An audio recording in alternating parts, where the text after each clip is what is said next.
même temps, on va te parler de la crise post-électorale, comme quoi on ne veut pas qu'un Ivoirien du Nord devienne président en Côte d'Ivoire. Et parce qu'on parle de musulmans, toi, tu danses dedans automatiquement. Pour moi, vraiment, il a joué un rôle très négatif. Mais sinon, il a bel et bien joué le rôle. Merci. Merci beaucoup, Celtic, de m'avoir répondu. Tu sais, j'ai fait exprès pour lui poser cette question. Parce que moi, en posant cette question, moi-même, je me suis basé là-dessus. Comme ce qu'Assane Dramane Ouattara est venu planifier que lui, il était musulman, il portait boubou, c'est à cause de ça, on ne veut pas à la tête de la Côte d'Ivoire.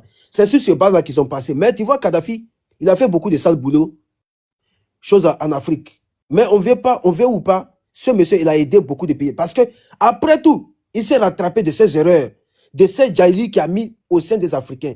Parce que lui-même, auparavant, il a voulu faire chose, traiter qu'avec ses frères arabes. Mais là-bas, on l'a trahi. C'est à cause de ça qu'il a fait face à l'Afrique noire. Mais au début, il a commencé à faire du mal. Il a trop fait du mal aux Africains. Mais après, il s'est rattrapé de ses erreurs.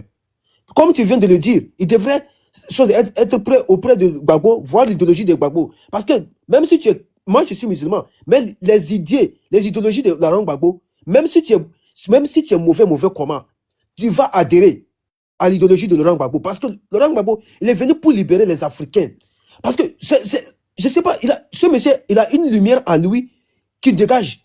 Même si tu es mauvais comment, mais je ne sais pas comment est-ce que les gens sont arrivés. Moi je suis Togolais, où je vous parle. Lors de son arrestation, nous, on a suivi ça en télévision. Et moi, nous-mêmes, on était au Togo. On s'est fâchés. Nous, on avait dit que les gens qui sont rentrés dans Bouquet là-bas, là, ils devraient avoir une bombe là-bas et exploser lui-même avec ces gens-là. Parce que tellement que nous, on était énervés. La manière dont il a été arrêté. Nous, on était fâchés au Togo. On dirait que c'est notre père ou bien c'est un président du Togo.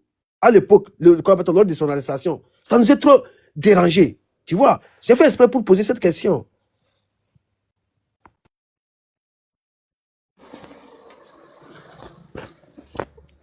Ça va aller, ton micro.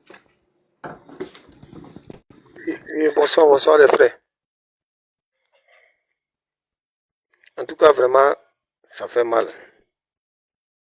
Ça fait mal de plus et de beaucoup de choses. Attaquer un Africain, Ivoirien plutôt.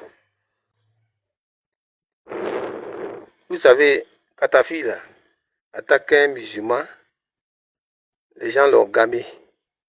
Pour dire que Gbagbo n'aime pas les musulmans. Gbagbo n'aime pas les musulmans. Et puis il a financé au fait. C'est ce que le frère vient de dire. Sans les preuves. Puis qu'il a financé. Et c'est quand il est arrivé en Côte d'Ivoire ici, là. C'est là qu'il a su que ce n'était pas le cas. Et le temps, il va se retourner là, c'était trop tard. C'est là qu'ils ont fini avec lui. Les chats qu'il est venu avec lui-même, il a laissé ça ici. Vous voyez? Mais c'est pour dire aux gens d'être dans la vérité au fait. La vérité là, elle est lente. Mais elle arrive toujours au bout. Chrétiens, musulmans là, c'est aujourd'hui, ils vont savoir que la vérité gagne toujours. La vérité là, ça gagne On va toujours. continuer ou bien on va finir, les gens finissent. Hein? Pardon? Tu vas shooter puis tu vas continuer. Ok, vas-y, il faut shooter. Vas-y. La vérité là, c'est mieux de rester dans la vérité au fait. Ils vont te combattre, mais tu vas toujours rester, il faut toujours rester dans la vérité au fait.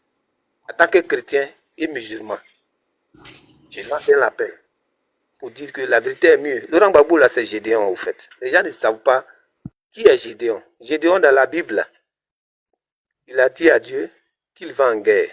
Dieu a dit, il faut diminuer ton peuple. Tous ceux qui sont autour de lui l'ont trahi. Tous ceux qui sont autour de lui l'ont trahi. Il dit, il faut diminuer ton peuple. Gédéon a diminué, il dit, c'est petit. Il faut diminuer encore. C'est pour dire que dans la vie, Laurent Gbagbo là, c'est Gédéon. Mais personne ne le voit. Tous ceux qui sont autour de lui l'ont trahi. Et il va y arriver. Au fait, sa mission qu'il est venu accomplir là, ça va s'accomplir. Ça, c'est sa mission pour laquelle Dieu l'a envoyé. C'est pour dire à l'Ivoirien que pour pas, il va avoir peur. Ce qui va t'arriver dans la vie là, ça va t'arriver. Que le côté négatif quitte dans ta tête. Est-ce que vous savez? Que le côté négatif quitte dans ta tête. Aujourd'hui là, regardez les chrétiens. Il a dit dans Matthieu 24, plusieurs viendront à mon nom. Oh, ça c'est le combat des chrétiens. évitent ça, au fait. Et ils évitent de dire la vérité. Vous voyez? Le mal et le bien, là. C'est ça qui est arrivé. Mais le bien gagne toujours. Enregistrez ce que je suis en train de vous dire là. Hein.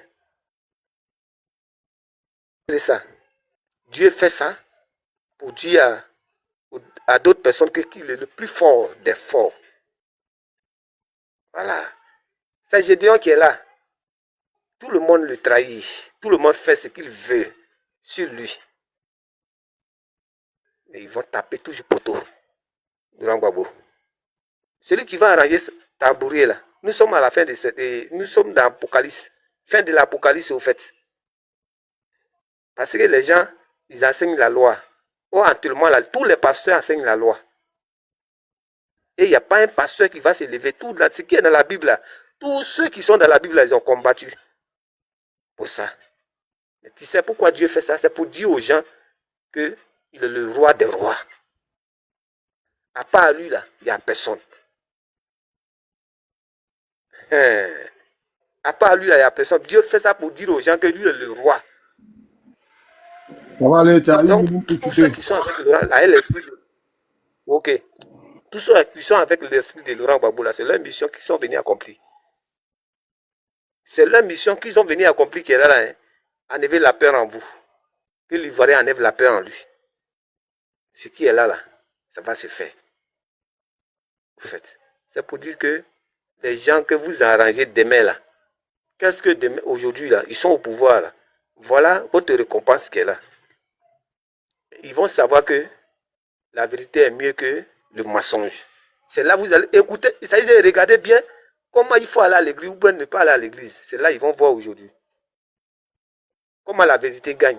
Donc suivez bien ce qui se passe en témoin. C'est un message, je suis venu vous dire, hein, suivez bien. Les gens n'ont qu'à ouvrir les yeux, n'ont qu'à enregistrer tout ce qui se passe là. Comment la vérité gagne. Là, chacun de nous va arranger sa vie.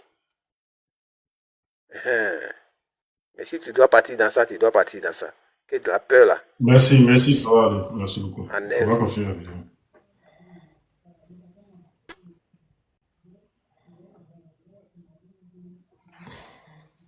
T'as peut-être partagé le live. Voilà, on va répondre. Condamné auprès de toi, laisse-moi là la présence. Sa défaite. Vous étiez où pendant cette offensive sur Abidjan? Moi, j'étais là, j'étais à la maison parce que à partir de 2006, j'ai démissionné de la présidence.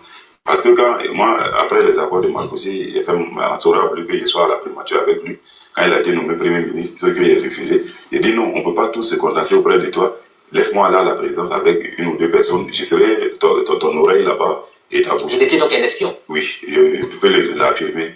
Le mot, il faut reconnaître à un moment donné de l'histoire ce qu'on a fait. Et je rendais compte à Alain Lobognon, je rendais compte à Lassana Cardozi, je rendais compte au grand médiateur Ngolo Koulibaly de tout ce qui se tramait, se préparait à la présidence. J'étais dans un poste stratégique, j'étais à l'intendant militaire de la présidence, ma carte est là pour l'attester. Et quand j'ai même pris vent du complot qui se préparait au niveau de Gbagbo pour supprimer Soro, pour parer un attentat d'avion, et 2 jours, je n'avais pas tous les éléments clés pour l'avertir, parce que avertir quelqu'un, c'est quelque chose, mais il faut le sauver, c'est une deuxième chose. Et 2 jours après, j'ai eu une révélation sur ce sujet. Donc, j'ai écrit à Soro, j'ai expliqué ce qui se tramait avec tous les détails. Et je lui ai dit, voilà ce qui peut te sauver. Et dès maintenant, si tu prends un avion, ne reste jamais à la classe affaires business, replie-toi à la classe économique derrière, parce qu'ils vont allumer l'avion. Et c'est comme ça, il m'a reçu le lendemain à 15h, et après, voilà, tout était mécanique. Mais ça ne m'a pas plu que Soro ait sacrifié sa garde rapprochée. Parce qu'il savait le premier avion qu'il devait prendre devait être allumé.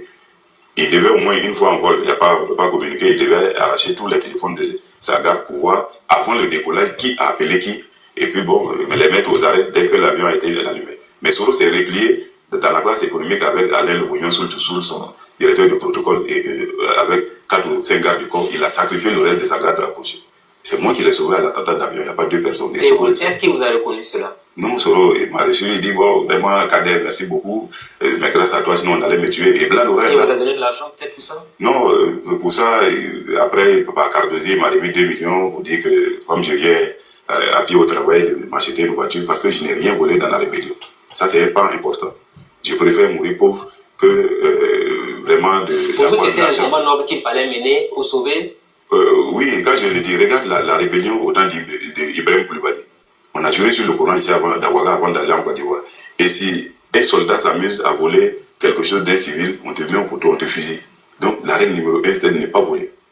Mais quand Soro a pris les devants de la rébellion, on a cassé toutes les banques, les petites banques, BAO, SGBCI, etc. Et après, il y a eu les braquages, on a commencé à braquer les couverts de route. Et regardez les cas ici du Burkina, TCV et autres. Et quand ils vont en Côte d'Ivoire, ils vont à Mongolo, on les escorte. Il y a des gens qui rentrent, ils montent pour escorter les cas jusqu'à Bouaké. Les couverts de route sont entre la frontière jusqu'à Bouaké. Pourquoi? C'est nos frères du Nord, là, les anciens rebelles là, de Soro, a initié au vol.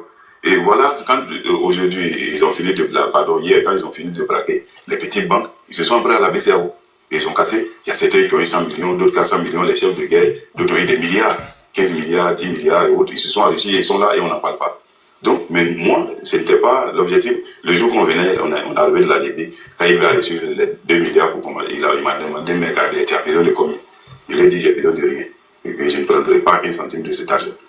Moi, quand on va mener le combat sur le terrain et le jour Alassane sera candidat et va gagner, va s'asseoir, moi mon combat est gagné. Parce que je sais que s'il y a une élection transparente, je ne combattais pas forcément pour Alassane, mais pour la cause, parce que tous les candidats du Nord ont été rejetés, moi je suis du Nord, et celui qui pouvait même gagner, c'est-à-dire c'était le porte-drapeau, l'espoir du Nord, a été rejeté.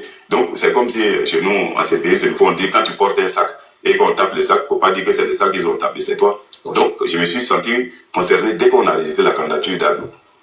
Revenons sur les élections présidentielles de 2010 en Côte d'Ivoire. Il y a eu donc une élection. Alassane Ouattara a été déclaré vainqueur.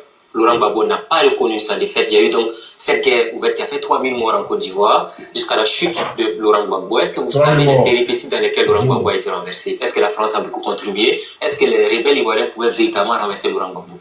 Non, moi, voilà une question très importante que vous posez, monsieur le journaliste. Beaucoup de choses se racontent à Côte d'Ivoire. Moi, j'avais dit en son temps à Soro, j'ai dit à Alain Le Bouillon, à Lassina Cardozi et mes proches. T'as pouté le lait, les gars, le lait va baisser, t'as pouté. Les causes, elles sont deux. Gbagbo était surarmé que nous. Ça, c'est un. Et de deux, nos gens, moi, je ne crois pas à ces gris-là, ces choses qu'on porte. Alors, vous en avez porté tout de même? Non, je n'ai jamais porté. Moi, j'étais dans l'aile politique, tout comme Soro et Alain Le Bouillon. Alain Le Bouillon a été ministre comme Soro et autres. Il y a d'autres qui ne le sont pas. On n'avait pas lutté pour être tout le monde ministre. Mais aujourd'hui, oui, même si je suis spirituel, je peux être peut-être ministre un jour ou répondre à d'autres préoccupations, d'autres fonctions, où les devoirs m'appellent.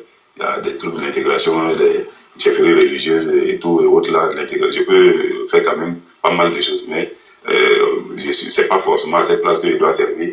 Où je suis aujourd'hui, à travers ce livre, je contribue à la paix à mon pays. Donc, j'ai dit que voilà, ces trucs-là, je n'y me croyais pas, c'est pourquoi je ne les portais pas. Donc, à un moment, m'étonné, quand moi j'étais de l'autre côté, j'ai contribué à ne pas que Soro soit tué. C'est pourquoi Soro a lutté pour qu'il y ait une élection.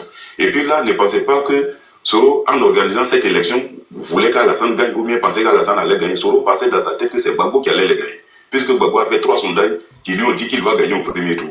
Un sondage a dit seulement qu'il va gagner au deuxième tour. Les 2 autres sondages ont dit que Gbagbo gagnait Alassane au premier tour. Mais personne ne croyait encore à Alassane. Même le grand médiateur Ngolo Koulibaly m'a dit Alassane ne peut pas être président. En Côte d'Ivoire encore, c'était Moro Fofana et Alain Le Bouillon, Soro Guillaume et autres. Et même le général Soumaïla Bakaïko Maréchaux, il est venu dans mon village, on est venu à faire une mission. Il m'a dit si je vais être en sécurité, de ne pas parler le nom d'Ado au nord. Mais la rébellion n'a jamais combattu version Soro pour Alassane. Ça, je vous le dis. Okay. Et j'assume que c'est important. Et même aux élections, Soro a voté et son clan pour Gbagbo. Et ils pensaient que cette élection allait entériner le pouvoir de Gbagbo. Alassane allait se taire une fois pour de bon. Et le deal qui était signé entre Soro et Gbagbo, si Gbagbo finissait ses 2 mandats, puisqu'il a été bloqué par la crise, Gbagbo allait changer la constitution pour dire la guerre l'empêchait de gouverner. Il allait faire 2 mandats et passer le relais à son fils Soro. Mais malheureusement pour eux, dans leur plan, c'est Alassane qui allait au deuxième tour. Et comme moi je disais toujours que c'est Alassane qui allait être le président, Soro a viré à 180 à l'heure pour se rallier à Alassane. Voilà ce qui s'est réellement passé. L'offensive sur Abidjan, vous l'avez dit clairement. Oui, l'offensive que la rébellion a faite. N'oubliez pas que le commando invisible créé par IB avait déjà déstabilisé Gbagbo. En 3 mois de combat, c'était à Bobo la base du coup. Non, oui, c'était à Bobo. Oui, mais le commando invisible avait fini par prendre tout Abidjan presque, mais ne pouvait pas déloger Gbagbo. Gbagbo était surarmé que nous. Et puis nous, les jeunes qui comptaient sur leur grille, bien vrai que ça, pour eux, ça remontait. Moi, je pense que c'est leur courage. Champion, tu dis que les choses sont contraires. Tu dis que Gbagbo était surarmé et puis IB a pris à tout Abidjan. Ah, champion. Quelqu'un qui est surarmé, comment IB peut prendre tout Abidjan? Non. Qui répondait, mais pas ses amis. puisqu'on a vu des gens tomber malgré les amulets, or qu'ils n'avaient pas fait de chercher femme et voler. Voilà ce que les vieux qui nous donnaient, qui donnaient à ces enfants-là, leur disaient ne pas chercher femme de quelqu'un, même une jeune fille, pendant la période de combat, et de ne pas voler. Mais les gens de Soro, même pour ceux qui pouvaient croire à ces amulets, volaient, pillaient les banques, cherchaient les filles, même Fofié de Korogo a menacé une femme mariée légalement son mari. Il a tiré sur lui, les balles ont raté, le type a fui Korogo. C'est comme ça que Fofié s'est marié avec la femme qu'il a aujourd'hui. Ok. Donc, ces gens-là ne pouvaient plus combattre et gagner Babou. Donc j'avais proposé à Soro de voir la licorne s'il y a l'élection, comme il y a eu l'élection, il va gagner. Et que je leur avais prédit qu'elle devait gagner, donc de voir la licorne pour nous aider pour l'offensive à Abidjan. Il y avait White Choi aussi qui vous accompagnait, qui était le représentant spécial secrétaire général de l'ONU à Abidjan. Oui, j'ai écrit une lettre à l'ONU pour les prédire qu'il aura certes une élection à la Sandra mais Babou ne se lèvera pas et qu'il aura forcément l'offensive à Abidjan. Il faut que l'ONU prenne ses responsabilités, la licorne. La lettre est là, vous pouvez demander. C'est le général Fall en 2004 qui commandait, mais il était parti, c'est Choi qui était là. Et la lettre, vous pouvez enquêter auprès de Choi, mon nom, et tout est détaillé. Il est de 6 pages où j'ai dit qu'il aura une offensive sur Abidjan, sinon Babou ne cédera pas le fauteuil. Donc, j'ai dit ça à Soro, donc de voir l'icône, de voir Alassane, de voir la licorne, et que dès qu'il va gagner réellement, et que Babou dit qu'il ne va pas se lever, il ne faut pas qu'il va entendre que Babou quitte et donc lancer l'offensive. Mais si la France ne nous aidait pas, avec l'ONU qui sont venus pour ça de manière légale, devait aider le vainqueur. Et la France avait toujours prévenu, même l'ONU, que s'il y a une élection, et que le vainqueur doit s'asseoir. Si l'autre camp ne veut pas reconnaître la défaite, et ils vont aider le vainqueur à s'asseoir. Ça veut dire quoi? Militairement y compris. Et c'est ce qui s'est passé. Sinon, nos forces ne pouvaient plus vaincre. Alors, après, donc, la défaite, et ils vont aider. Brad, tu te rappelles du truc là, dans la certification là? Ce qu'il a dit dans la certification là. Tu te souviens, non? Où l'ONU dit qu'ils vont tout faire pour aider le vainqueur à s'asseoir. Et le vainqueur, c'est celui que les résultats. Attends, après il va dire ça.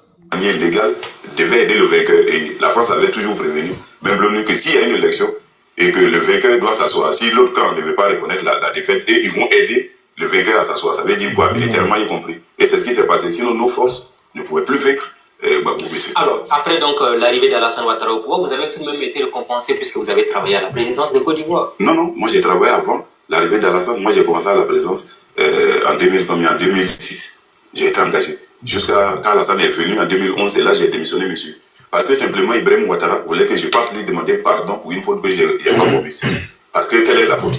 J'ai été chargé de mission d'Alassane. Dès qu'il m'a reçu ce jour, Alassane m'a proposé d'être son conseiller. Je lui ai dit, je n'accepte pas, monsieur le président. Il m'a dit pourquoi. Je lui ai montré un tableau qui était auprès de son fils, de la photo de son fils, qui m'a montré qu'il a eu avec une Jamaïcaine, il a eu 3 enfants, et le premier Ismaël, je crois. Je lui ai dit, monsieur le président, ce tableau, vous voyez, il dit, oui, qu'il acheta. Attends. Ouattara a combien d'enfants? Ouattara a combien d'enfants? Brat, tu es là où tu parles là? Oh. Il dit 3 enfants avec la Jamaïcaine. 3. Ouattara a eu 3 enfants avec la Jamaïcaine. Ouais, c'est ce qu'il a dit. Ouattara vous a dit qu'il a 2 enfants. David avec l'autre là, comment elle s'appelle? Mariam. Il a dit 3 enfants. Mais Draman, c'est un grand menteur. Draman, le dramatique, c'est un grand menteur. Sinon, le gars, il a eu 3 enfants. Il y a un fils de Ouattara qui joue au football que Ouattara n'a pas reconnu. Il a dit les moutons m'ont insulté. Tableau qui était auprès de son fils, de la photo de son fils, qui m'a montré qu'il a eu avec une Jamaïcaine, il a eu 3 enfants. Et le premier Ismaël, je crois. Je lui ai dit, monsieur le président, ce tableau, vous voyez, il dit oui qu'il a acheté à Paris lors d'une mise aux enchères, une vente aux enchères. Je lui ai dit d'accord, moi je ne veux pas être auprès de toi comme ce tableau. Il dit comment? Il dit non, vous les présidents africains, quand vous recrutez quelqu'un, vous ne le, comme votre conseiller, vous ne l'écoutez pas. Vous ne les valorisez pas. Ouais, oui, c'est important que je vous le dise. Regardez dans votre pays. Si Blaise avait écouté ses conseillers, mais ça, nous, personne n'a créé le monde si ce n'est pas Dieu. Donc ne dites pas que sans vous, monsieur le journaliste, que le monde va s'arrêter, il n'y aura pas de télé au Burkina. Vous pouvez mourir aujourd'hui, je ne le souhaite pas, mais votre télé va toujours exister. Personne n'est indispensable sur voilà. cette terre. Voilà. Il suffisait que Blaise démissionne et après la fin de son mandat, organise des élections et Europe gagne, il est président. Après 5 ans, Blaise revient, il allait acclamer. Mais les gens, quand ils sont dans ce fauteuil, ils ne veulent pas partir, je ne sais pas pourquoi. Donc voilà une erreur qu'il a commise et tous les présidents sont comme ça. Regardez dans mon pays. Oufoué n'a jamais quitté son fauteuil, bien que Gbagbo est un candidat, il est mort au trône. Bédié, il a fallu qu'il parte par un coup d'état. Quand Gueye est venu, il dit il va balayer la maison. Quand c'était propre, au lieu de s'asseoir, même il s'est couché. On l'a chassé là par les arbres. Quand Gbagbo est venu, Il ne travaille pas, il dit il y a la guerre. On dit, bon, quitte, Alassane veut prendre le pays, il dit non. Donc, non, c'est pas important, vous allez continuer, permettez-moi. Donc, c'est pour vous dire quoi. Et quand un pays arrive, les présidents à cela, c'est pas bon. Alassane, quand il m'a proposé d'être son conseiller, j'ai refusé. Parce que Gbagbo avait 100 conseillers. Il y a des conseillers qui n'ont jamais vu le chef d'État pendant les 10 ans. Donc, étant un conseiller, tu conseilles le président, fais ça, il refuse. Mais pour, à quel rôle tu joues? Tu es payé à 2 millions, 4 millions comme conseiller spécial à rang de ministre et tu ne peux pas conseiller le président, j'ai refusé. J'avais plutôt dit à proposer à Alassane, je paye son chargé de mission. Il dit d'accord, je vais travailler directement avec son petit frère Ibrahim Ouattara qui l'appelle photocopie. Or, en réalité, c'est pas, Ibrahim n'a pas, Alassane est charismatique, brillant, intellectuel, mais Ibrahim est limité, il n'a pas d'idée comme son frère. Et quand on a commencé à travailler ensemble, il y a eu une marche où il devait avoir des morts. Quand j'ai vu cela, je suis venu dire à Ibrahim, Ibrahim m'a dit d'encadrer, il fallait 5 millions. Ibrahim dit, il peut décaisser 3. J'ai refusé. Je lui ai dit, ça ne pouvait pas, parce que je savais de quoi il s'agissait. S'il y a des morts, il devait les assumer. C'est d'éviter. Si on tirait sur la foule, il fallait qu'on soit en mesure de, voilà, nous défendre. Donc, quand Ibrahim a refusé, moi, je me suis mis en réflexion. Le matin, je suis venu proposer à Ibrahim d'annuler la marche. La marche a eu lieu en 2000, vous le savez bien, il y a eu 100 morts du côté du RDR. Et le lendemain, et je dis le lendemain, une semaine après, Alassane a décaissé par le canal de la proposition d'Ibrahim Ouattara 65 millions pour enterrer tous ces morts et donner un peu d'argent à leurs parents. Mais, monsieur, entre décaisser 65 millions pour des cadavres et les honorer, alors qu'on pouvait empêcher qu'ils meurent, mais le choix était clair.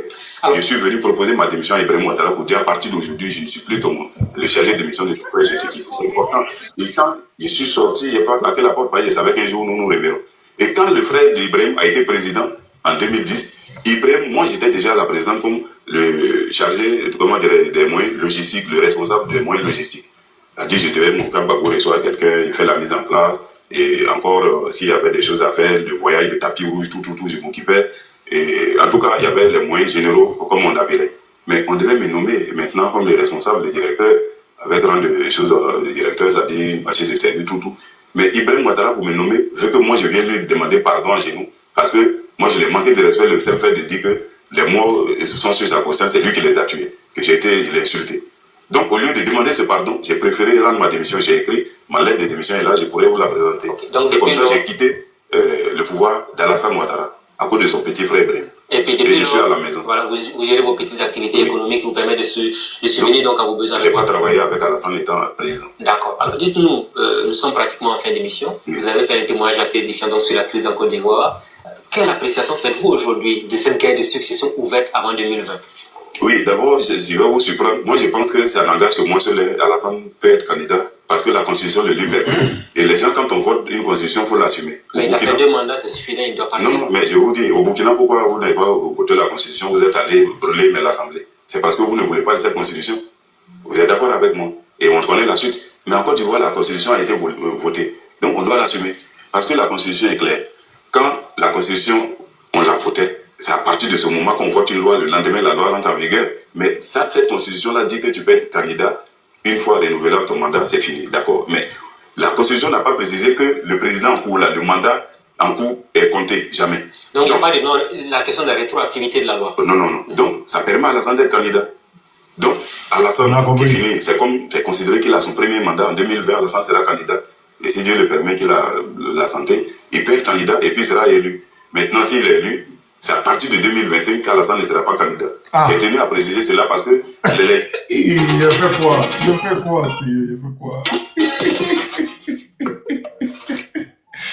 Il a fait quoi? Oh. Il a fait quoi?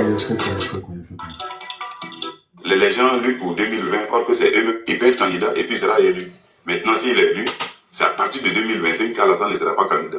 J'ai tenu à préciser cela parce que les gens luttent pour 2020, or que c'est eux-mêmes qui ont voté une loi qui donne une brèche à Alassane. Donc, ça va être 2025 que Ouattara peut être candidat. On a 2025, c'est comme autant. Et qui va la colmater. Donc maintenant, Soro aussi, il va être président. Mais là, c'est un pas important. Et vous posez une question, peut-être le temps n'est pas trop chose. Oui, donc ça, c'est une question importante, il faut que je vous le dise. La révolution a été créée par le Che Guevara. Mais la révolution s'est divisée en 2 parties au fil du moment, du temps. Je vous cite 4 révolutionnaires rapidement de chaque groupe. Le premier groupe noble comme le Che Guevara, nous avons connu Patrice Lumumba, nous avons connu John Garang au Soudan, nous avons connu Thomas Sankara au Burkina et Ibé en Côte d'Ivoire. Ces 4 révolutionnaires combattaient pour leur peuple. Mais aujourd'hui, nous avons des types de révolutionnaires comme au Zaïre, il y a eu Mobutu, il y a eu Salva Kiir qui est là aujourd'hui au Soudan. Et on a connu ici Blaise Compaoré et Soro, chez nous en Côte d'Ivoire. Vous voyez, Soro et Blaise sont des amis. Et ce qui va vous surprendre, aujourd'hui, Blaise soutient 100% Soro pour renverser Alassane. Et parce qu'il sait que si Alassane ne va pas lui permettre de créer une rébellion en haut. Est-ce que Ouattara est au courant? Est-ce que Ouattara est au courant que Blaise soutient Soro? D'accord, on avance. Aujourd'hui, Blaise soutient 100% Soro pour renverser Alassane. Et parce qu'il sait que si Alassane ne va pas lui permettre de créer une rébellion au Burkina. Alors, dès que Soro est président, il va allumer un front à partir de Bobo ou de Gawa pour que Blaise revienne s'installer au Burkina. Donc, il y a des choses que vous ne savez pas, monsieur le journaliste. C'est ce que Ouattara a fait. Aujourd'hui, ces gens de combattants-là, ils combattent pour eux-mêmes. Regardez au Soudan du Sud. John Garang a mené le combat, il est mort, certes, mais quand ils ont acquis leur indépendance, maintenant, pourquoi Salva Kiir et son adjoint s'entretuent? Mais c'est pour se réaliser, même c'est pour s'enrichir. Sinon, si c'était pour le combat du Soudan du Sud, ils ont eu leur indépendance. Donc, il y a des révolutionnaires qui combattent que pour eux-mêmes. Malheureusement, Soro fait partie de ce groupe-là. Soro n'a jamais combattu pour Alassane ni pour le peuple du Nord. Il combattait pour lui-même. Si la rébellion avait contrôlé Abidjan avant l'élection 2010, Soro allait tuer Alassane et laisser Gbagbo le mettre en prison. Alors, de toute façon, Guillaume Soro, certainement qu'il aura le temps de regarder cette émission, ou ses collaborateurs regarderont cette émission, ils pourront vous demander de compte sans doute à l'avenir. Ce que je voudrais vous poser... Moi, j'assume et je sais ce que je dis est vrai. D'accord. Je voudrais vous poser une question qui me paraît très très importante. À cette étape de notre émission, pratiquement, c'est vers la fin. Vous, aujourd'hui, est-ce que vous êtes inquiet pour la Côte d'Ivoire? Je suis très inquiet, mais c'est ce que je suis en train de vous dire, monsieur. Quand on prenait les armes, c'était pour qu'il y ait une justice, une équité en Côte d'Ivoire. Vous comprenez? Que tout le monde puisse être candidat. Mais quand on veut être l'arbitre et partisan, c'est-à-dire Soro a été l'arbitre de cette rébellion, et il veut être candidat, c'est que la cause est dévoyée. D'accord, c'est clair. Voilà. Est-ce que vous avez été menacé depuis que vous avez sorti ça? Lui, il est parti parler après le Soro, il est parti. C'est après le Soro, il est parti, pas pour le Ouattara. Est-ce que vous sentez que vous êtes pourchassé, on veut vous éliminer? Non, ça vous le mentir, non, mais il faut que je sois prudent. Parce que je sais que je dérange beaucoup. Et je l'ai dit, je suis allé faire, quand j'ai fait le document ici, c'est pas un roman. Parce que c'est une œuvre témoignage, pas un roman, c'est de la fiction. Mais à Sidoya, ça a été bloqué par ces institutions d'État. Le Burkina ne voulait pas avoir d'incident diplomatique avec la Côte d'Ivoire. Donc, par le canal du ministre de l'Information, qui est proche, tête de votre télé, il y a au moins le président de l'Assemblée, Salif Diallo, le président Roch Marc Christian Kaboré, qui ont dit que le livre ne pouvait pas se vendre. Éditer 5000 exemplaires qui sont bloqués là-bas. Je suis en train d'éditer d'autres exemplaires maintenant qui seront bon dès la semaine. Regarde, la vidéo est finie. Voilà. La vidéo est finie. Ça donne derrière. Bébé Sauce, on commence par toi. Bébé Sauce est là? Oxymore, dis-moi, la vidéo là, ça date de quand? La vidéo date, attends, il pas 2016, 2017, il y a 7 ans. Il y a 7 ans, non? Mais c'était comme c'était. 7 ans, c'est 2018. Mais c'était comme c'était hier. Parce que quand lui-même il dit que si Soro avait gagné la rébellion, il allait déjà Alassane et emprisonner Gbagbo. Même Soro le rebelle, d'après lui, il appelle Soro le rebelle. Même un rebelle conscient, il sait que celui qui doit tuer puis épanouir là, c'est celui qui doit tuer Alassane. Et genre, celui qui doit jazz Alassane, maintenant celui qui doit épanouir là, c'est Gbagbo. Donc tout veut dire, même un sorcier qui dit que je ne peux pas tuer lui là, c'est que c'est fort. Parce que l'âme de Gbagbo est tellement puissant et fort que même Soro, on dit s'il était au pouvoir, il n'allait pas atteindre la ville de Gbagbo. Un rebelle qui dit ça. Hein. Donc c'est dire que ça signifie gros. Jean, c'est dire que ça sonne fort, frère. On a qu'à mieux se réveiller. En voulant salir Soro, même pas, il sait que Soro, en réalité, n'est pas un criminel, mais qui a été manipulé. Donc, si le saint a été manipulé, qui devient criminel, et dans son inconscience, il sait qu'il ne doit pas tuer Gbagbo, c'est que ça signifie grande chose. On n'a pas besoin d'aller à l'école ou soit faire des études pour comprendre ce côté-là. Donc, c'est pour dire que la vraie tête, la vraie bête, le diable, le 666, c'est dramatique. Ah oui. Quand la Bible et les livres saints disaient que vers la fin des temps, le diable va apparaître sur la terre, là. Déjà, c'est des ados, il parlait. On a entendu ça. Déjà, c'est en Côte d'Ivoire. Parce qu'on dit que la Côte d'Ivoire est bénie. Donc, si Satan doit descendre à quelque part, là, c'est un pays béni pour pouvoir maudire le pays. Mais Satan, lui, est né pour maudire. You know what I'm saying? Ok? Donc, conclusion est que, ado, quand on monte, on descend, c'est la bête noire. Même, vous vous rappelez, quand Macron a dit la bête noire est sur terre, la bête noire est parmi nous, on disait parler de Satan là. C'est dans la scène, il parlait. Mais oui. Et ça, c'est jeu d'Olympique là. Ouverture là, c'est vrai, tu as raison. Voilà, il a dit le diable, la bête est présente. La bête est parmi nous. Il a prophétisé à Alassane. C'est lui qui finance Alassane et il a dit en code, parce que Dieu parle toujours en code, le diable aussi parle en code. Il a dit la bête est là. Mais quand vous analysez là, qui est la bête? Et quels sont ceux qui sont bêtes qui suivent la bête? C'est Alassane qui est la bête. Et les partisans du RHDP sont les bêtes qui suivent la bête. Donc quand deux verbes se suivent, le second doit faire quoi? Doit forcément se mettre à l'infinitif. Donc Alassane, son cul est dehors. Et Macron même l'avait avoué que la bête est là. Donc, tout ce que j'aimerais dire est que on ne veut plus d'un criminel au pouvoir. On ne veut plus de quelqu'un qui a soifé du pouvoir. Et le gars même qui a donné défendre Alassane, lui-même, on dit la bouche qui libère, c'est cette même bouche qui condamne. Il dit quoi? Qu'on a préféré faire cette rébellion parce qu'on a mis Alassane au pouvoir.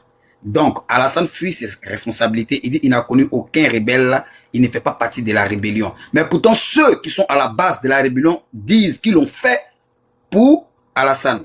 Moi, ça peut arriver que je peux avoir des fans de bébés sans os. Peut-être qu'on veut atteindre à la vie de truc. Arafat, un exemple que je donne tout bête. Parce qu'Arafat en discours est moi. Maintenant, c'est à moi de révéler la conscience de mes fanatiques qui sont prêts à déjà Arafat parce qu'il en discours est moi. C'est moi qui dois dire non. Ici, on fera avec un genre Arafat ne veut pas dire que vous devez ôter à sa vie. Voilà. C'est moi qui dois envoyer mes fanatiques à la conscience et non à l'inconscience. Maintenant, si j'ai des fanatiques qui sont prêts pour moi à mettre la vie de quiconque en péril juste pour moi et que je valide, et c'est qui moi à la base ici quoi? Je suis un assassin. Juste que je veux m'appuyer sur le crime de mon fan ou soit de mes fans pour me laver les mains. C'est ce que ça signifie. Donc, ado plus dramatique divisé par Ouattara est égal à assassinat. Moi, je m'arrête là pour pause publicitaire. Pause publicitaire. Bonjour, bonsoir à tout le monde. Ça dépend de là où vous vous trouvez. Voilà. On vous donne rendez-vous, d'accord, le 7 juin prochain. Le président, le Babab, le Messie, le Corolla, le Doya de la politique ivoirienne donne rendez-vous pour vous donner la marche à suivre, d'accord, par rapport à tout ce qui se passe en Côte d'Ivoire et sur la politique ivoirienne. Donc, on vous donne rendez-vous tous le 7 juin. Mettez les quais. Ça peut être le mot d'ordre. Ça peut être ce que ça peut être. Ce qui est sûr, va écouter le Baobab, va écouter le Opa, la nation, celui qui détient même tous les records, d'accord, de la politique, celui-même qui a la politique incarnée en lui, celui qui peut nous libérer de ce que nous sommes en train de vivre, celui qui peut apporter, d'accord, un nouveau vent pour que l'Ivoirien se sente à l'aise, pour que l'Ivoirien n'ait plus à nager, à courir sur l'eau pour venir en Europe. D'accord? Parce que, attendez, mon réseau est bizarre là. Attendez. 5 sur 5. Ok.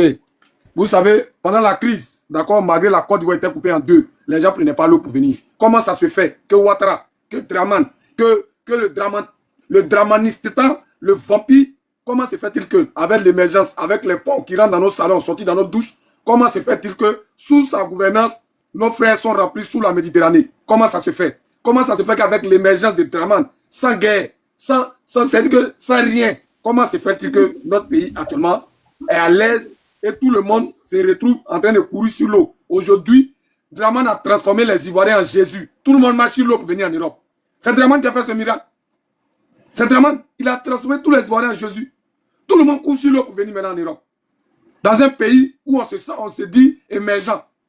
Pour vous dire, le 7 juin, d'accord, il faut se rendre tous à Port-Boué, d'accord, pour écouter le grand Tom, celui-même qui est revenu pour nous dire la réalité sur la politique ivoirienne. Qu'est-ce qu'on doit tenir? Ce patriote, celui-même qui a refusé de vendre sa vie, celui qui a refusé de penser à son pancréas comme Sasso, celui qui a refusé. Merci Lucas, bisous à toi là-bas. celui même qui a refusé de penser à sa personne, mais qui a pensé au peuple, celui à qui on a appelé depuis l'Élysée pour lui dire il faut démissionner ou bien il faut faire ça, on va te donner ça. Et il a dit non, je suis là pour mon peuple, je suis là pour ma patrie. C'est ce monsieur-là qui doit nous croiser le 7 juin, d'accord, à Poboué. À chaque fois que ce monsieur doit sortir, si vous avez remarqué, comme on appelle ça, le voyou de Ouattara, il prend sa clique et ses claques, il fuit. À chaque fois que le président Laurent Gbagbo doit sortir, ce bandit de Ouattara fuit le pays. Cette fois-ci, on va aller s'asseoir à l'aéroport. Où il va passer là, il va nous dire. Où Ouattara va passer là, il va nous dire. C'est nous. Si vous remarquez, à partir du 1er juin, remarquez tous ceux qui sont en camisole de Kandia Camara, c'est Ouattara, avec les perruques de 1960 de Simon Tempan là, c'est Ouattara. C'est comme ça qu'il se cache pour fuir. Il veut fuir parce qu'il pense que quand le président Laurent Gbagbo va lancer le mot d'ordre, ils vont venir le strik. Pourtant, on n'a rien à faire lui. Nous, on va lui demander des comptes. Donc, remarquez tous ceux qui seront en camisole avec les épaulettes de Godorak à partir du 1er à Poiboué, fouillé. C'est Ouattara et son groupe. Parce que Kandia, c'est la mère spirituelle des camisoles aux épaulettes de Godorak. Donc, tous le 7, d'accord, à Poiboué, pour fêter, pour dire que nous sommes prêts pour le président Laurent Gbagbo. Merci à vous tous. Toujours le soldat de Gbagbo. Merci Lucas pour les ballons, tu es trop mignonne. Oh, bisous là-bas depuis ta position. Maintenant, pour revenir au sujet, je vais dire, moi, j'ai écouté ce voyou spirituel qui était assis tout à l'heure, qui parlait de moi. C'est-à-dire qu'il parlait avec condescendance, il parlait moi, comme s'il était quelque chose, pourtant en réalité, il n'était rien. Il n'est rien, il ne sera rien. Comment toi, tu es allé à la présidence? Comment toi, tu as travaillé avec Ouattara et puis tu es crasseux comme ça? Comment ça s'est fait? De vous à moi, quelqu'un qui a prédit l'avenir de Ouattara et puis il est crasseux comme ça. Regardez comment il est assis. On dirait quelqu'un qui n'a pas encore mangé, ça fait 6 mois qu'il vient de la prison. Mais mon frère, tu mens. Tout ce qu'il a dit là, c'est doï. C'est doï. Parce que pour moi, quand tu mets pied à la présidence là, tu sors de là-bas là, ça doit se sentir, ça doit se répéter sur toi-même. Nous, on n'a pas encore mis pied à la présidence là. Mais on est frères. Mais toi, tu as quitté la présidence. Toi, tu as causé Ouattara Fafa. Tu as causé Soro. Tu as causé IB. Tu as causé Kadhafi. Kadhafi a mis milliards dans vos mains. Et puis toi, tu es sorti sans. Tu es maudit, champion. Tu sais que tu es maudit. Devant toi, ils ont donné un chèque de 62 milliards. Et puis toi, tu es sorti sans dedans. Maintenant, tu viens t'asseoir sur chaîne pour dire que moi, ici l'instigateur de la rébellion. Toi, tu nous vois en quoi? Dans la rébellion, tu n'as même pas connu, on ne sait même pas qui tu es. Toi, un rat de salon, un rat de goût, tu vas venir t'asseoir pour nous raconter tout ça. Moi, ce que je veux dire, pour chuter, j'ai aimé dans cette intervention le professionnalisme du journaliste. Ça, il faut le saluer. C'est-à-dire, le journaliste même savait que le mort était dans Doï. Et comme il avait mal au ventre, c'est-à-dire qu'il posait des questions précises. Mais comme il voyait que le gars est en train de tourner en bourrique, il dit bon, ok, on laisse tomber, c'est bon, passons à autre chose. C'est-à-dire que le journaliste, il a été très professionnel. Parce qu'il savait que le gars-là, il mentait. Parce que vous savez, dans la communication, tout compte. La gestuelle, la tenue, c'est-à-dire que la façon d'être, la mimique, tout ça là, ça compte dans une communication. En communication là, tout compte. Donc quand vous regardez ce bandit, cet affamé, il pensait que quelqu'un allait faire sa vidéo, il allait prendre, Ouattara allait l'appeler, mais les gens allaient l'appeler plus d'un an. Toi, ta chemise qui est délavée, on dirait une langue de chat, qui sont en train de vendre, comment on appelle ça, à Cipodes là. Toi, un sale type crasseux comme ça, toi, tu as mis pied dans notre présidence. Côte d'Ivoire est tombé là. Côte d'Ivoire est tombé là. Tout le monde se lève pas de Côte d'Ivoire comme ça. Ouattara, à cause de toi. Non, mais franchement, je préfère chuter là. On va passer la parole. Ça va aller. On passe à toi et puis on va descendre.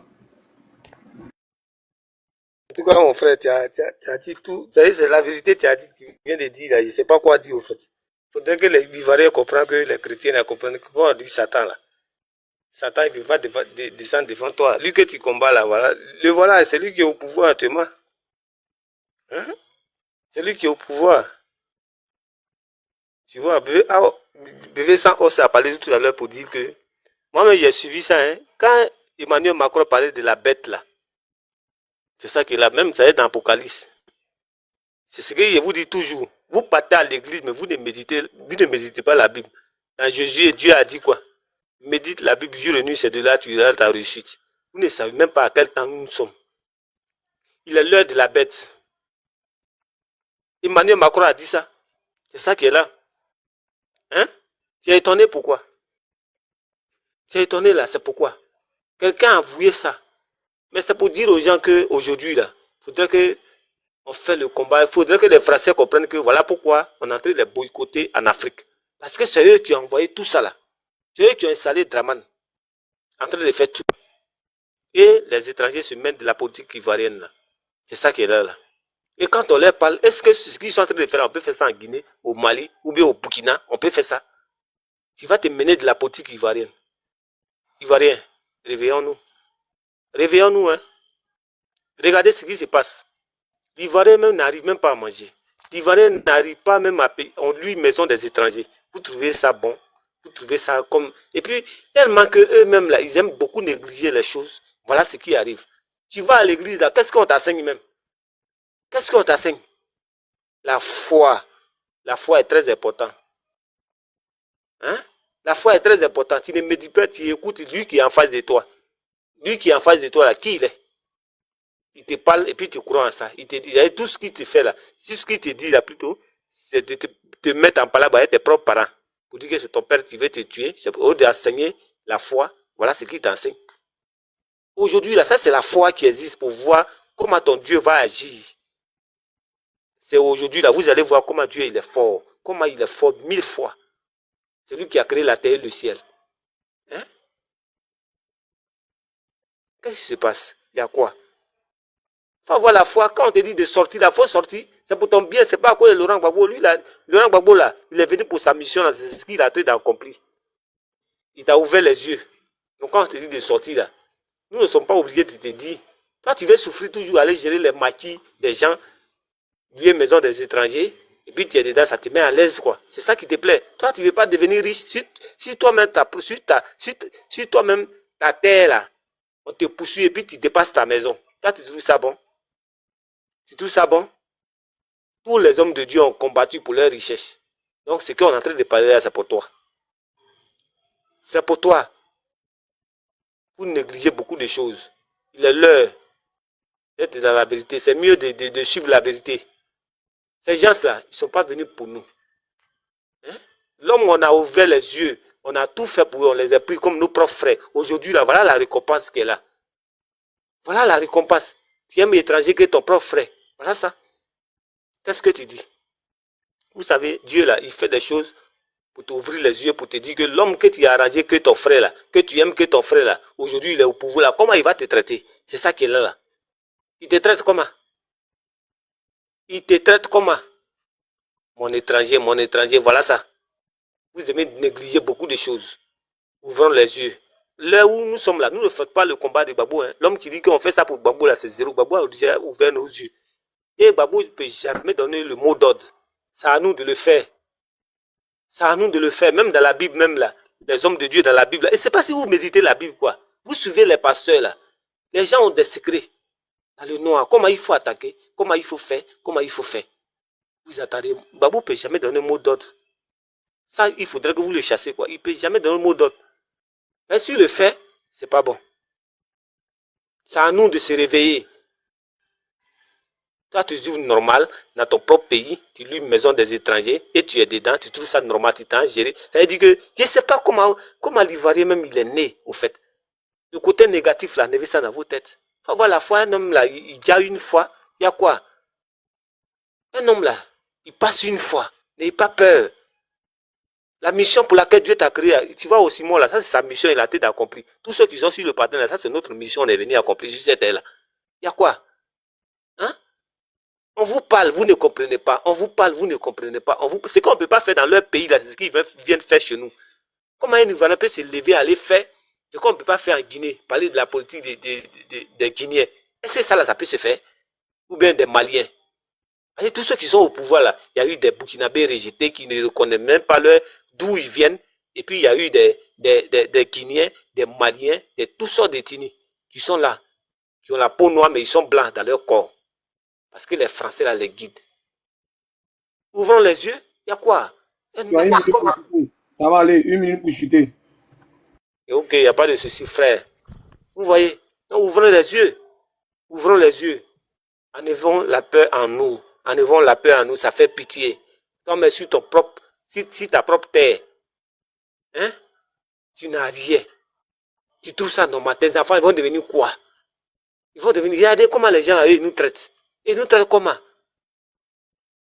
Ils nous traitent comment? Et c'est vous, toujours, vous êtes là même, tu vas faire comment tu vas dire? Il y a quoi? Il y a quoi? Ça fait mal. Ça fait mal. Restez dans la vérité. Vous voulez toujours faire des bistrots, suivre des gens, ils vont vous employer. Vous êtes devenus esclaves, quoi. Même esclaves, là, même là, c'est mieux. C'est mieux. Bah, vous ne pouvez jamais donner un mot d'ordre. C'est à nous d'ouvrir les yeux. C'est à nous. Donc, vraiment, frère, comme tu m'as donné une minute, c'est une minute, je vous laisse. Merci beaucoup.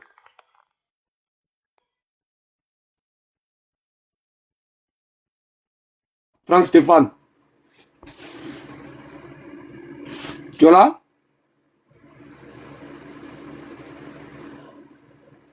Franck Stéphane.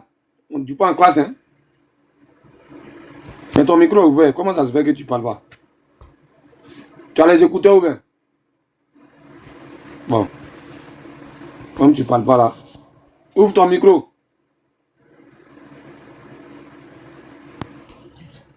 Ouvre ton micro, Franck Stéphane.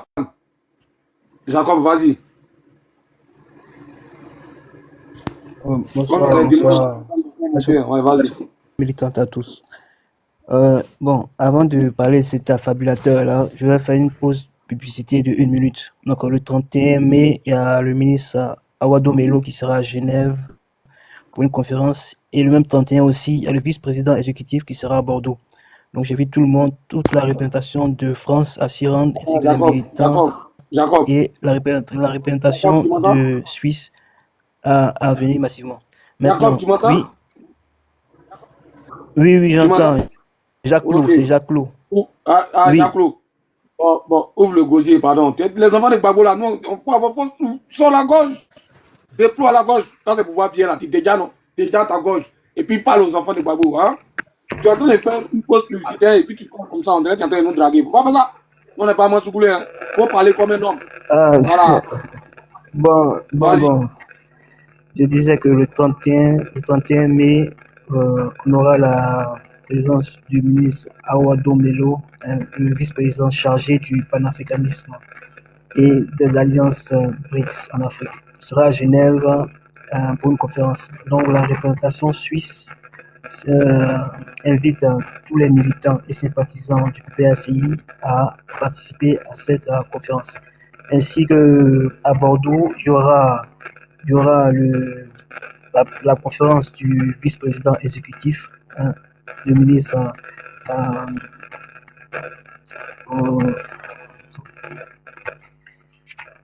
le vice-président exécutif du PPACI. Donc, parlant de ce monsieur-là qui a parlé tout à l'heure, moi je dis simplement que c'est un affabulateur. Mais il y a une chose qu'il faudrait retenir, c'est quoi? C'est que il a dit clairement que Blaise Compaoré était mêlé à cette histoire. Et tous ceux qui ont parlé de la rébellion, les diseurs de vérité comme les menteurs, eux tous n'ont pas omis de dire que Blaise Compaoré était bel et bien associé à ces actes qui ont causé du tort à la Côte d'Ivoire. Mais aujourd'hui, là, on sait qui soutient Blaise Compaoré. On sait il est avec qui. On sait qui le protège. Donc, ceux-là qui viennent dire que leur mentor n'est pas lié à la rébellion, mais ce sont des fous. Ce sont des fous. Ce sont des fous. Parce que c'est vraiment de la folie. C'est vraiment de la folie. Mais ceux qui veulent faire de la clarté sur la rébellion, mais vu que le nom de Blaise Compaoré ressort à chaque moment, mais qui aille lui poser la question? Parce qu'on considère que c'est lui le père. Puisqu'on nous dit que non, ce n'est pas Soro, ce n'est pas IB, chacun se réclame père de la rébellion. Mais pourtant, il y a un seul nom qui se présente à chaque instant. Et c'est le nom de Blaise Compaoré. Donc en résumé, ce gars c'est un menteur, mais il a dit que c'est Blaise qui est le père de tout ce qui est mal causé à la Côte d'Ivoire. Donc s'il y a quelqu'un qui doit rendre des comptes à la Côte d'Ivoire, c'est bien Blaise, y compris ceux qui le protègent. Merci. Merci. Pour la pub, tu as dit c'est le 31 mai à Bruxelles et le même 31 à Genève, c'est ça? C'est ça? Mais à Ouaddomelo, à Genève, et le 31 mai à Bordeaux. Ah, d'accord, Bordeaux et Genève. Ok. Bah, quand c'est comme ça, là, vous rentrez en contact avec Osimo ou moi, et puis comme ça, on communique dessus. Hein? La dernière fois, il y avait un mouvement qui doit se faire. Moi, il ne peut pas des mouvements ça là, parce que, voilà, ils se disent que, moi, il y a communique le bien, le reste, là, vos trucs que vous faites ici, là, communiquant vous dans vos WhatsApp là-bas. Vous dites c'est dans vos WhatsApp, vous faites vos communications. Communiquez dans vos WhatsApp là-bas, je dis ça vous là-bas. Je ne vais pas dire ça, mon problème. Voilà, parce que les gens se foutent de l'homme là, moi, je ne suis pas dedans. Moi, je communique sur le 7, je suis focus sur le 7. Vos trucs de Bordeaux, vos trucs de Lille, je dis ça vous là-bas. Moi, si Marseille est communique dessus, un point barre. Voilà. Vas-y, voilà.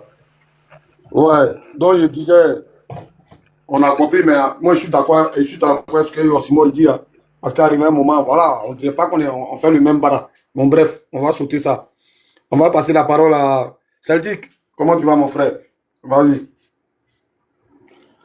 Celtic, tu es là? Ouais, je suis là, je vais bien, mon frère. Je vais bien.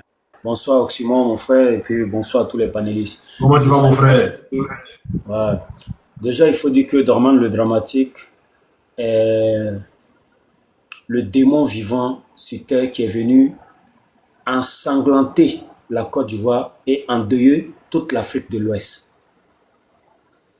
Et tout tombe bien parce que quelque part, il a fallu qu'il vienne de façon arbitraire afin que les gens comprennent que il n'est pas la personnalité dont les gens disaient qu'il est. Et aujourd'hui, alhamdoulilah, on a compris beaucoup de choses. Mes frères du Nord qui, par moment, je ne sais pas, on leur dit d'aller à l'école et puis ils préfèrent aller faire franco-arabe. Je pense qu'ils ont compris beaucoup de choses maintenant et que c'est très difficile parce que quand on regarde à Odjene, il n'y a pas de couveuse et que les enfants sont imbibés avec les déchets des bœufs, des animaux. Je pense que s'ils n'ont pas pris conscience dès maintenant pour comprendre que ce monsieur-là est venu purement et simplement mentir à tout le monde et qu'il a utilisé les fils du Nord pour dire qu'il est nordiste, quand bien même qu'il est apatride voltaïque. Et aujourd'hui, vous voyez, la plupart des cadres du Nord qui faisaient la fierté du Nord ont tous été violés, ont tous été assassinés. Mais malgré ça, tu vas voir des gens qui n'ont pas grand-chose dans les têtes, qui ont du mal à mener des réflexions constructives pour comprendre que Draman, c'est le démon en question. Mbadéon, Ayadoka Foko, Alassane Draman Ouattara, Moronyalmante, Anana Anfara, Nignoron et en Ivoirien, Kanfara, na pays voisin au Béé, quand ya ko bɛɛ lajɛlen ɲagami ka d'an ma a y'a filɛ bi anw tɛ se k'an yɛrɛ fila kɛ anw tɛ se ka dumuni kɛ koya bɛɛ bɛ gbɛlɛya la lon o lon n'an ma faamuya sisan k'a dɔn ko nin cɛ nin sotana le silama tɛ selibaliya tigi le n'an ma janto a yɛrɛ la ba b'a ɲɛ fiyɛ ni ba k'a ɲɛ fiyɛ a bɛ daji to a la. Alhamdulillah. Donc, il va falloir qu'ils comprennent qu'aujourd'hui, celui-là, ces 15 ans-là ont vraiment reculé, ont envoyé la Côte d'Ivoire au recul de 100 ans, des siècles. Parce qu'aujourd'hui, vraiment, tout va mal en pire. Nous, on est en Abidjan, on vit les réalités, on vit les séquestres. Et il faut comprendre que toute personne qui est dans le combat noble et digne de son excellence le président Gbagbo Laurent vivra les séquelles parce que lui-même il a été persécuté. Donc tout ce que nous vivons, où par moment les gens font des panels aller raconter des conneries, ils font les panels pour nous injurier là. Avec le cardio. C'est ça la vie. Parce que tu ne peux pas être un digne fils de la Côte d'Ivoire et tu défends les intérêts de la Côte d'Ivoire, tu soutiens le président Gbagbo Laurent, tu serais persécuté comme lui-même il a été persécuté. Mais cette persécution doit t'apprendre beaucoup de choses, doit comprendre. Tu dois comprendre que tu es sur le bon chemin et avancer. Voilà. Ok. Donc, je vais chuter pour dire que c'est les conséquences que nous soyons dans la vérité. Mais aujourd'hui, tout est en train d'arriver. Vous avez vu que le marché à Nadjamé, Petit Lomé a pris feu. Et cet idiote qui passait le temps à injurier, s'est dévoilé. Et on a vu aussi les tirs sans cesse au plateau déjà. Et ces personnes-là ont été enfermées parce qu'ils ont fait peur à Draman. Vous voyez? Donc, ça veut dire qu'on vit dans un monde où vraiment la Côte d'Ivoire est devenue aujourd'hui la jungle. Je vais chuter pour dire que nous devons nous battre pour notre patrie afin que la Côte d'Ivoire revienne aux dignes fils de la Côte d'Ivoire, afin que nous soyons fiers, comme le capitaine Ibrahim Traoré, qui fait la fierté de l'Afrique à travers le monde. Merci. Merci, merci, merci. Joseph. Oui, bonsoir à tous, bonsoir. Bonsoir. Voilà, Osimhen s'est déplacé, c'est pas bien grave. Je vois que Monsieur Djouan est là pour assurer la suite. Ok. Et j'ai pris le temps d'écouter la vidéo. Bon, je vais pas trop m'attarder sur la vidéo. Je vais donner quand même mon point de vue sur le déroulement, c'est-à-dire le processus électoral. Quand on parle de la liste électorale, on parle de est-ce que le président Ado sera encore candidat, etc., etc. Moi, je vois que actuellement, la peur a changé de camp. La peur se retrouve au niveau du pouvoir en place. Pourquoi est-ce que le pouvoir en place tient toujours au pouvoir? Pourquoi est-ce ils s'attachent fortement au pouvoir? Parce qu'ils ne veulent pas se retrouver à la CPI, tout simplement.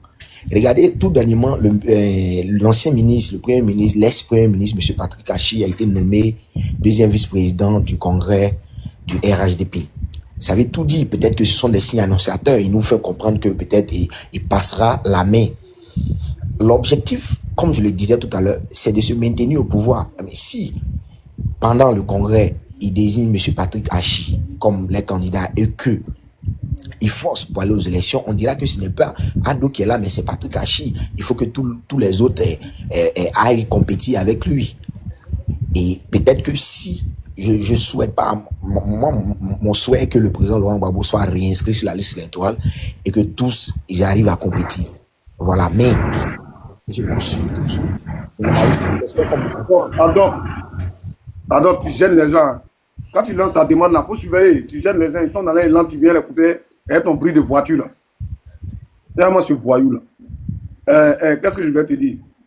Joseph, oui. J'ai une question pour toi d'abord avant que tu ne continues. Je dis, si tu n'as pas encore enceinté une fille, est-ce que tu peux faire un trousseau? Non. Donc, quand tu vois le président Laurent Gbagbo en train de faire ses meetings, toi, et quand il parle, il n'y a pas d'assurance dans ce qu'il dit? Oui, certainement, bien sûr qu'il a une assurance. Il ne faudrait pas que ça soit ton souhait, c'est déjà fait. Son nom est sur la liste. Tu sais, les moutons là-bas, ne voient pas trop clair. C'est pourquoi quand ils traversent la ville, ils voient tous les coins, ils n'ont pas comment. Son nom est sur la liste. Voilà, vas-y. D'accord, je comprends. Ok, donc je poursuis mon allocution, comme je le disais tantôt.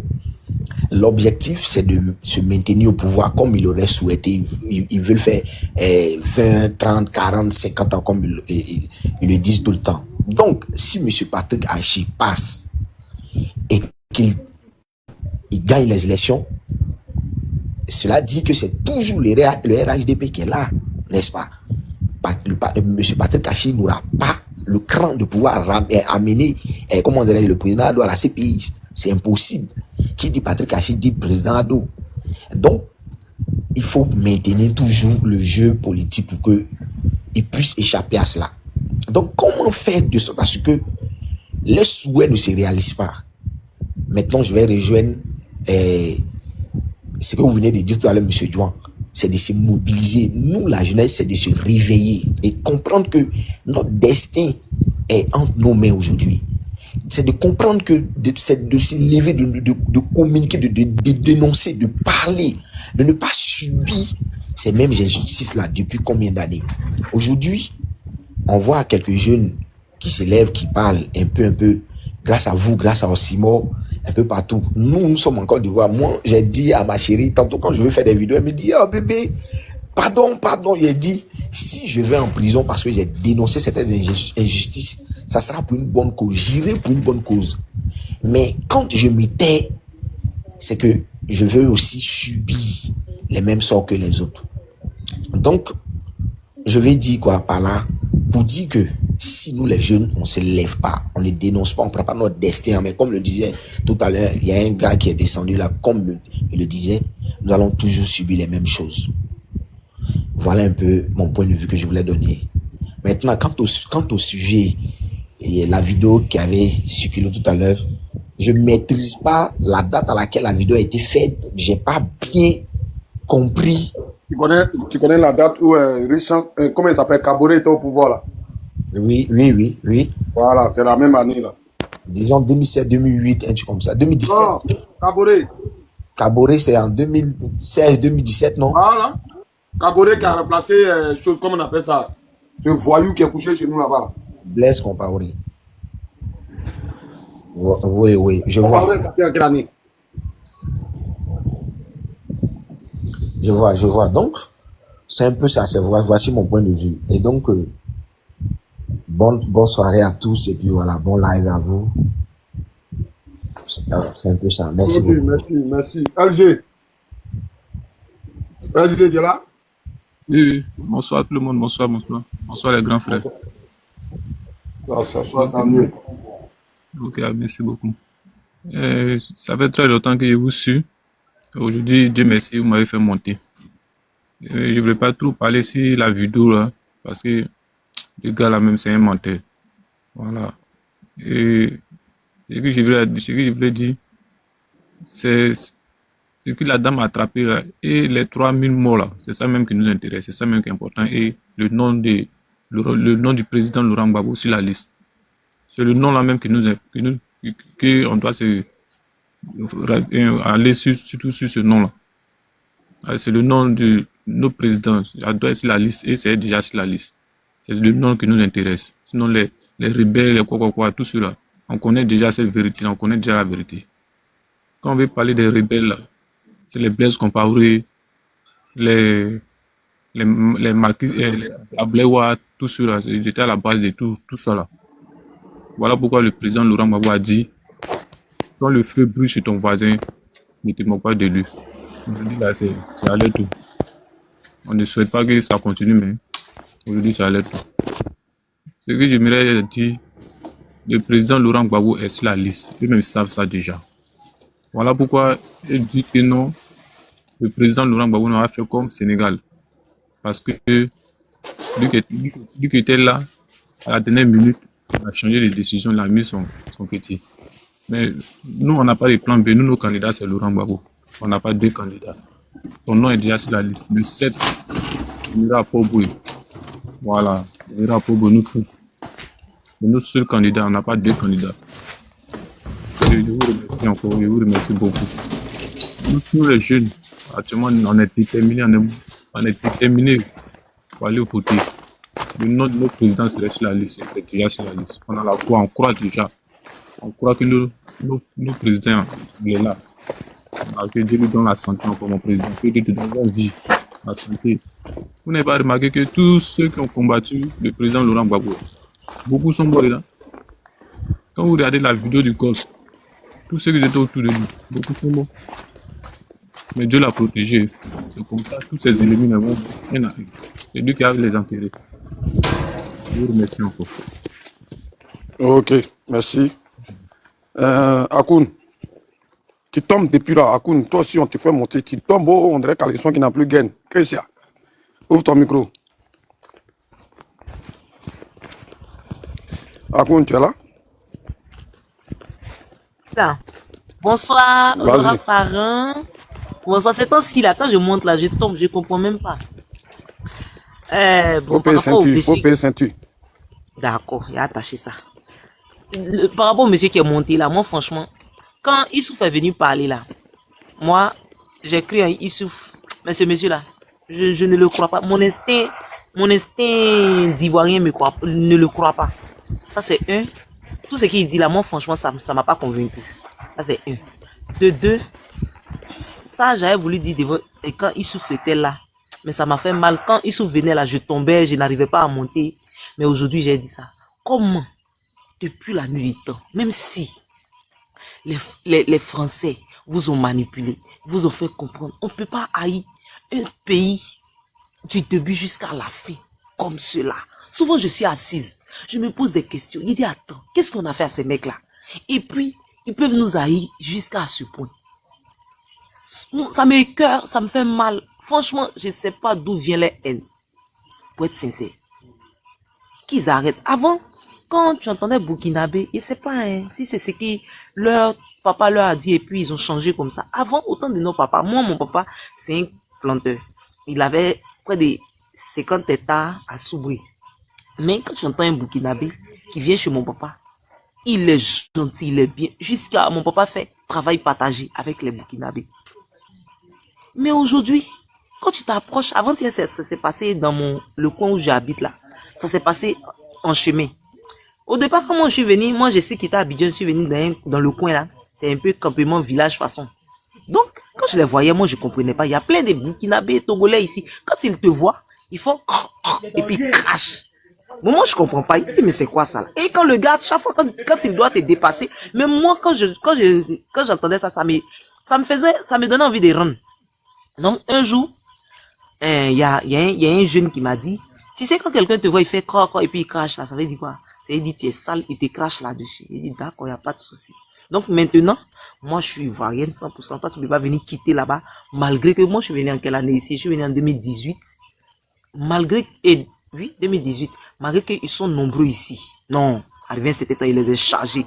Il les a insultés, mes voisins. Tous mes voisins, c'est des étrangers. Actuellement, là, ils me donnent du respect. Et puis, en tout cas, respect, quoi. Souvent, ici, assise, hein. Il dit tout ce qu'IB fait là, moi, ça me plaît. Moi, j'aime pas les Burkinabés depuis un certain temps. Mais tout ce qu'IB fait là, ça me plaît. Ma fille dit, maman, pourquoi? Pourquoi tu aimes les présidents et puis tu les aimes pas ceux qui sont autour de nous? Il dit non. Ils n'ont qu'à faire, ils vont rentrer chez eux. Parce que toutes les richesses du Burkina, là, si eux, ils ont ça, là, ils vont se croire, on sera au même niveau et puis ils vont arrêter de nous détester. C'est quelle haine ça là?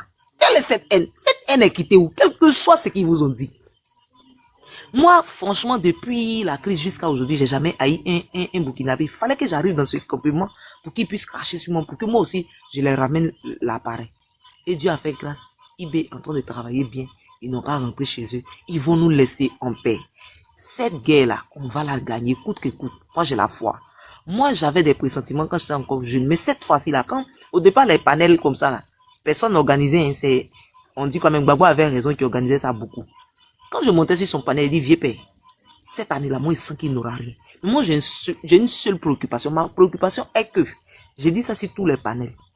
Les votes, là, faut pas, ils vont aller dans les unes comme avant, aller mettre des bouts de papier. Si on pouvait faire une plateforme pour mettre ça en ligne, pour que nous,